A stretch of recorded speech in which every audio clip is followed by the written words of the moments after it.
So what I'm going to do is I'm going to cover a couple of areas. Well, first of all, I'm going to talk about what are deep stops. Okay, that's pretty standard, and I'm going to touch on some of the stuff that's in my book, Deco for Divers, just in case anyone doesn't have a copy. And then the more interesting bit, what has changed in the last 10 years, say, what has changed in terms of deep stops? And more importantly, I guess, for you guys, what should we do about it? So I know there's a range of different levels of experience and knowledge in the audience. So I'm going to go through a little bit of an introduction to sort of some of the principles of decompression first before we dive into the deep stop discussion. So decompression is actually very simple. This is our body. When we dive, we descend and the ambient pressure increases and we on-gas. The blood carries gas from the lungs through to the tissues, and the pressure increases and our tissues absorb gas until they get up to that same level. Easy. That's a pretty straightforward bit. Then when we ascend, we off-gas. The nitrogen goes from the tissues, is carried by the blood back to the lungs, and is breathed out. So as we ascend, the pressure decreases and the nitrogen comes out. Okay, that's it. That's it. That is all we need to worry about. The only thing is that off-gassing, that ascending and the gas coming out, we just need to make sure that it doesn't come out too fast. And that's all we need to worry about. Any questions? So the whole of decompression is about how we define that too fast bit. Okay, so I went through this just with my hands, but we increase the pressure and then the tissues increase up until they reach that level. Okay, and that's what we call saturation. Our tissues have got an equal level of pressure to the gas that we're breathing at ambient pressure. Very simply, that's saturation. Okay, and then as I said, if we ascend, we reduce the pressure. Okay, so now the tissues have actually got more nitrogen than the gas that we're breathing at ambient pressure, and that's called supersaturation. That's a good thing because that's what allows us to off-gas. So supersaturation is a good thing. It allows off-gassing. And the clues in the title. English is a very easy language. Anything that starts with the word super is generally a good thing. Now, anything that starts with the word critical, probably not such a good thing. So supersaturation itself is a good thing, but critical supersaturation, not so good. Because supersaturation is good, but each tissue can only tolerate a certain amount of supersaturation. After that, bubbles start to form, and we get the bends. That's the sort of the traditional view. So that point is known as critical supersaturation. It's the maximum amount, or the maximum value, or M value, that we can tolerate. So that's where the term M value comes in. It's the maximum amount of supersaturation that we can tolerate before bubbles start to form. So a quick little example. Let's say this tissue here has an M value of 2 bar. Okay, we can tolerate 2 bar of overpressure before bubbles start to form. Now, we've been diving, and so there is nitrogen dissolved in this tissue at 5 bar, okay? And we're still on the bottom, so the ambient pressure is also 5 bar, okay? So that's saturation, the two are the same. We start to ascend, and so the ambient pressure reduces. The ambient pressure is now 4 bar. So you can see there's a difference between this and this. This is higher than this, so we're supersaturated.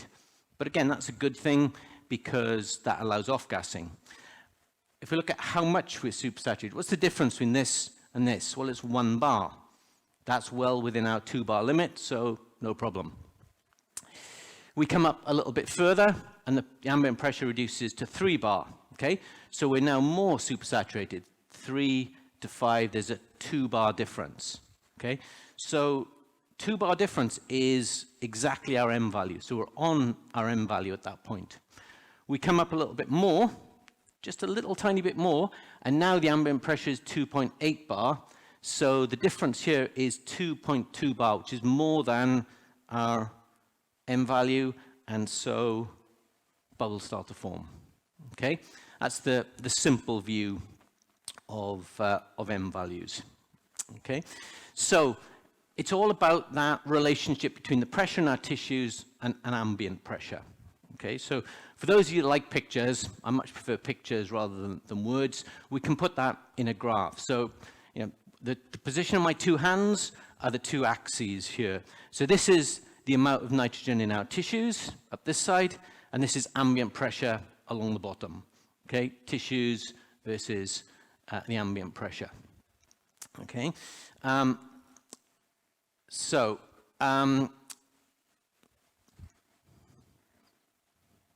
there's, yeah, I don't think you can see it on the screen, but there is a dotted line that runs down there, okay, because that's the surface. You know, we're not at 0, we're at 1 bar on the surface. Okay, so we're starting at point A. Okay, if you haven't been diving today, then you're at point A. We are all saturated with nitrogen at 1 bar pressure. Okay, and then we go diving and we drop down to depth. Okay, so we are increasing the ambient pressure. We haven't really started on-gassing yet, so we increase the ambient pressure and we get to point B. Ambient pressure is increased, but we haven't really on-gassed yet. But then as we on-gas, the nitrogen in our tissues increases and we start to move up this axis here. Okay, so we start to move up until we keep on on-gassing until we reach saturation. So until we reach point C, where these two are in balance. So the amount in our tissues is equal to the amount in the gas we're breathing at ambient pressure.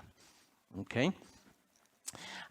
Now, obviously, at some point, we have to come back up at the end of the dive. We might want to stay down there, but we have to come back up. So we're going to reduce the ambient pressure. We're going to come back this way, come back over here, over towards the left. Okay, so you can see if we reduce the ambient pressure, we're going to end up above that green line. Okay, we're above the saturation point, so we're supersaturated. But remember I said there is a level of supersaturation that's too much. So we don't want to go too far over here. And so there's a line, okay, as we ascend, we are off-gassing. And there's a line. Can you see that blue line? Does it show up on the screen? Yeah, you've got this line here, which is the M value line. So in here, this is good supersaturation. Crossover, this is bad or critical supersaturation. If I go beyond that, if I get to point E, that's critical supersaturation and bubbles start to form. Okay, so if I can ascend up all the way to the surface, keeping within this area, then great. And if I can do that going directly to the surface, then that is a no-stop dive. The definition of a no-stop dive is where I can ascend directly to the surface without breaking the M value. How many of you are technical divers or do decompression diving? Yeah, I think the majority of the room. Okay, so yeah, coming back to the surface is not something that we tend to do. We have to do decompression stops because if we come up to the surface, we are going to break the M value if we keep going. If I carry on up to the surface, I'll break the M value. So what do I need to do? I need to stop, wait, let my nitrogen come out, find some way of entertaining myself on the deco stop. Pedro, if you're around, he can give you some advice on how to entertain yourself on a long decompression stop. So you allow more nitrogen to come out of the tissues. There you go, and then we can come up to the surface. Okay, easy. Now. That's a little bit of a simplification because we're only looking at one tissue, okay? And of course, remember from your basic decompression, we've got multiple tissues. So if we've got multiple tissues, tissue 1, which is fast tissue, tissue 2, which is slower, tissue 3, which is slower again, they're all on-gassing and off-gassing at different rates. So tissue 1 is off-gassing, but tissue 2 is still on-gassing because it didn't reach saturation for a certain point, and then it starts off-gassing. Okay? And tissue 3, you can see here, we've stopped. We've stopped there because tissue 1's about to break the M-value. But look, tissue 3 is still on-gassing. So first decompression stop, and yet one of our tissues is still on-gassing. So that off-gasses, and that on-gasses. And then we come up again, and we stop again. You can see, actually, I haven't quite reached the M-value because it's not tissue 1, it's tissue 2 that now is going to break the M-value. And while that's going on, tissue 3 is still on-gassing for a point, and then off-gasses, and then everything is off-gassing, and we can eventually reach the surface. So there's this interaction between the different tissues. So it's not just this fast tissue we need to worry about. And if we're worrying about stopping deep to avoid this, then we may inadvertently be on-gassing more in this and this compartment. Okay, so you've got to keep all these different compartments in mind. But actually, that's still a bit of a simplification because we've got this M-value line here.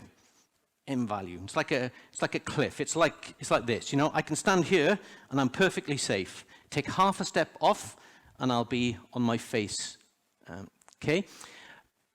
In fact, the body isn't really as black and white as that. So M-values have been described as a solid line through a fuzzy gray area. So the M-value isn't really a line. It's a sort of a that I can go all the way up to. It's actually, is that? Yeah, there's supposed to be some gray area around that line. Don't worry, it's easier on this one. Is anybody colorblind? Okay, because this slide is not going to make that much sense to you, but I think we can all agree that that's red up there. Yeah, that's green down there. Okay, and that's the point where it turns from red to green. Well, actually, you could draw it up there, you could draw it down there. So trying to draw one line through the middle as the point is not very easy. So yeah, the M-value is an arbitrary point. What we do know is that if you're way down here, you're not going to get any bubbles. If you're way up here, you're going to get a lot of bubbles that are going to cause some damage. Here, you're probably going to get some bubbles, and they may or may not have any impact on you. But the further you are up here, the faster you're off-gassing, the more efficient your deco is. Down there, the more deco you have to do, but more risk versus less risk. Okay, so really what we have to do is find a nice balance, and a profile which gives us a bit of a safety margin, allows us to ascend as quickly as possible without giving us too much of a risk. So there's a couple of ways that we can do that to add in that safety measure. You know, historically, some people used Powell stops, which have really fallen out of favor. But these days, most people use gradient factors. Who uses a computer that uses gradient factors to control their decompression? Yeah, I think most of you have got your hand up for that. So gradient factors are also very straightforward. Okay, there's stuff you can read on the internet that makes gradient factors sound really complicated. They're not. They're very simple. They are just, instead of going straight up to the M-value line, up to 100% of the M-value line, and then bouncing off the 100% line, gradient factors are just two more lines on this graph. So you can see that they're labeled 30% and 80%. That just means 30% of the way to the M-value, 80% of the way to the M-value. Okay? So a gradient factor ascent just says ascend up until you hit the low gradient factor, until you get to 30%. Okay, so the low gradient factor determines the depth of the first dive. Sorry, the depth of the first stop. And then the other point of interest, as well as this, is this point here, where the high gradient factor hits the surface. And we just connect up those 2 points, and that then becomes our new ascent profile. So we now ascend, following that gradient factor line. So we gradually move our way, from 30% of the M value to 80% of the M value when we surface. Okay, so the low gradient factor determines the depth of the first stop. The high gradient factor determines the length of the last stop. Okay, and obviously in terms of deep stops, it's that low gradient factor that we're really interested in. Another way that historically, and sort of from about 2005 until about 2015, that was popular for putting in deep stops was bubble models. Anyone use bubble models? A computer with bubble models? Now, or plan their dive using vPlanner? Okay, if I'd asked that question 10 years ago, 75% of the audience would probably put their hands up. I would have 10 years ago, but bubble models have very much fallen out of favor, and you'll see why. So bubble models, actually, you know, the goal is very sensible. Try and manage the dissolved gas and the free gas. Okay, free gas is just a free phase gas is just another way of saying bubbles. Okay, so it's got a good goal. Some of the implementation of bubble models may not be correct, but the goal of bubble models is actually pretty sensible. Because the idea is that bubbles slow things down. And so as far back as 1977, Brian Hill said that, well, deep stops can keep the gas in solution, avoid bubbles, and make our decompression more effective. So they try and reduce the formation and growth of bubbles. And so the introduction of bubble models really popularized the idea of deep stops. So key point is there's a number of different ways that we can introduce deep stops. And so conclusion, deep stops are good. And 10 years ago, that would have been the end of the presentation. We could have all gone for dinner. Except it's not quite as simple as that. Because like most things, you know, if something is good, then more of it must be better.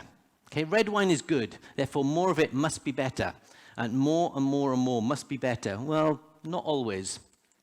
So the problem is some people took the idea of deep stops way, way too far. So if a traditional Bullman is, you know, roughly 95 gradient factors, the progression of gradient factors went like this: 3080, 2080, 1090, 1095, and even 120. By putting in these magical deep stops, I can cut down the amount of deco that I do, because deep stops have got this sort of magical ability. To the extent that you know, some people thought that, you know, you could just keep on putting in deeper stops and it was better and better and better. Now, obviously, that makes no sense. You could put in deep stops. Your first deep stop could be on the bottom. Well, that's clearly not going to help your decompression, is it? And if you want to be even more extreme, you could do your first deep stop deeper than your bottom depth. Well, of course, that's not going to help your decompression. But people got carried away with the idea of deep stops, to the point that this is a genuine quote from someone who used to be very prominent in the diving industry. If you get your deep stops right, you can blow off your shallow stops as you've already done most of your decompression. Now, before anyone writes that down, or if anyone's recording this, look at that little asterisk there, okay? Because that's a technical term. In English, it means there's no scientific proof for that statement, and I definitely wouldn't recommend that, okay? So, you know, deep stops got this magical idea, which just simply wasn't true. Not only can you know, not swap out deep stops for shallow stops, but if deep stops are so effective, there should have been some evidence for this, okay? And I'm not going to go into all of the details, but there's a selection of papers that showed that actually there didn't seem to be any real benefit for deep stops in certain depths, you know, for the depths that we're talking about, okay? Because, you know, I think most of us are probably looking at the 50, 60, 100, 120 meter range. But the paper that really kicked things off with respect to deep stops was the US Navy study.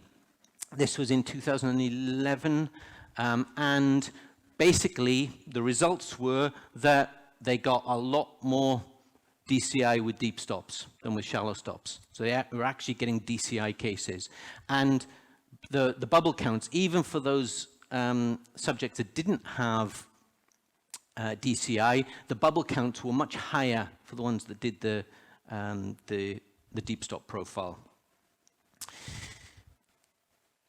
So why? Why did it fail?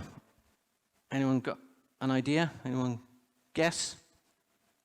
Go ahead, yep. Because you were still on-gassing the slower tissues at a deeper stop. So, I'm sorry.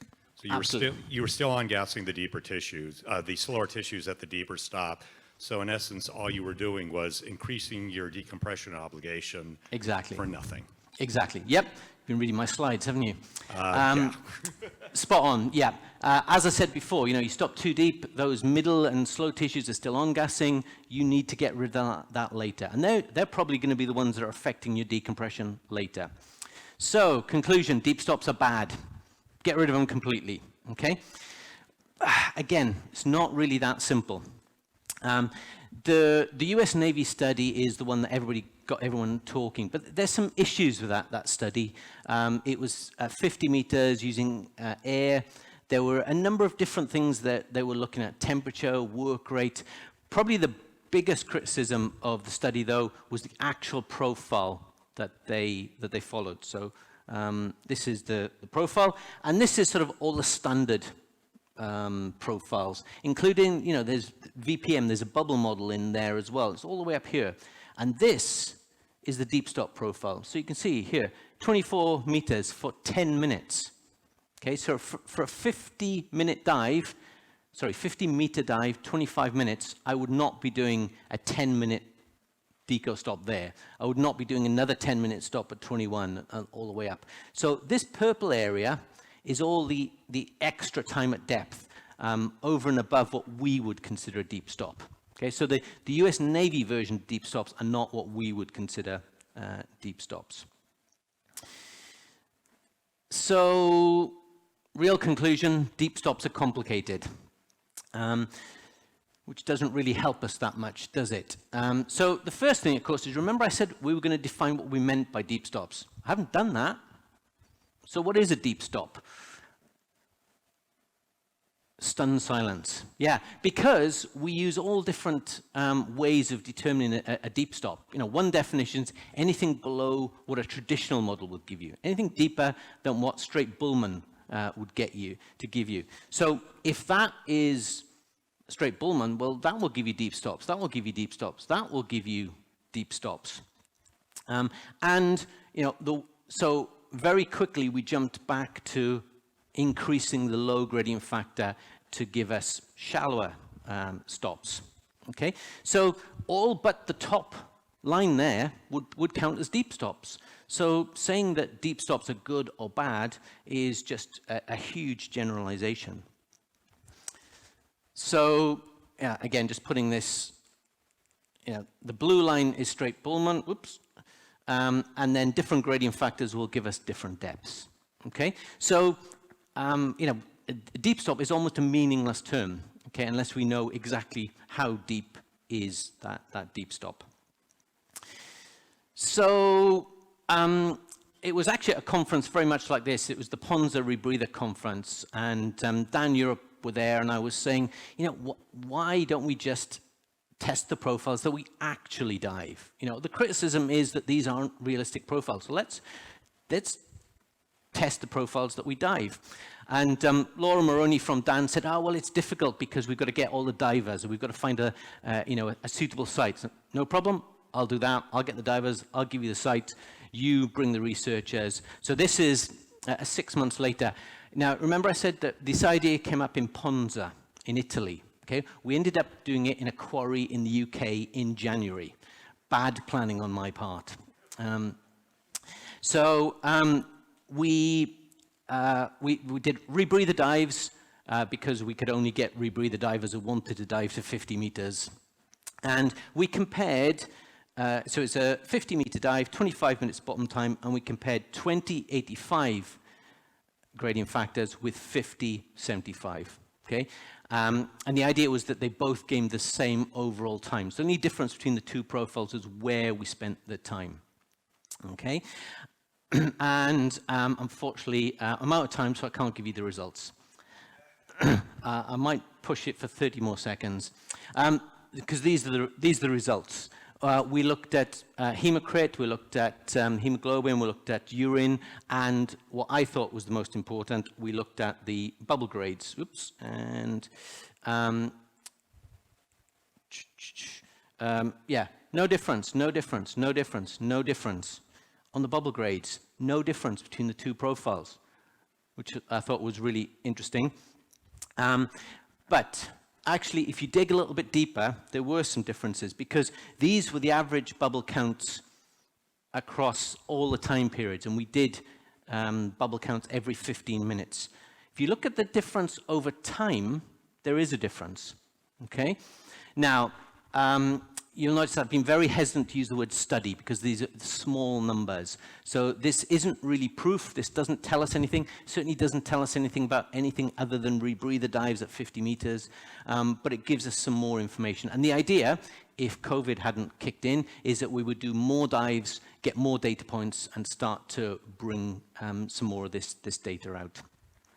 So Dan have been restarting that. This is the first time I've traveled outside the UK, so I haven't been able to get involved.